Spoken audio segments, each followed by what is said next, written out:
Sen oshiqmisan? Ha? Unda dilingni yoz, sevaman deb ayt. Yo'q, men ayta olmayman. Nega? Avval hech kimni sevmaganmisan? Sevdim. Nega sevmas ekanman?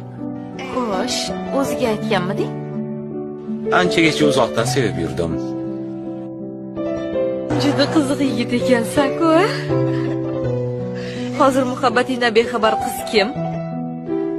Qo'y, uning ismi menda qolsin. Mayli, o'zing bilasan. Bu safar necha yil kutmoqchisan? Buni endi vaqt ko'rsatadi. Oldindan bir narsa deyish qiyin. Tavba. Bir odamni uzoqdan sevib bo'lar ekanmi? Odamni ijtiyatini yeb bitiradi-yu. Yo'q, men shunaqa sevaman. Shartsiz, maqsadsiz, manfaatsiz. Kichik narsalardan ham quvonch topasan. Bir bor kulsa, menga kuldimi deb o'ylaysan. O'sha ehtimolni ham sevasan.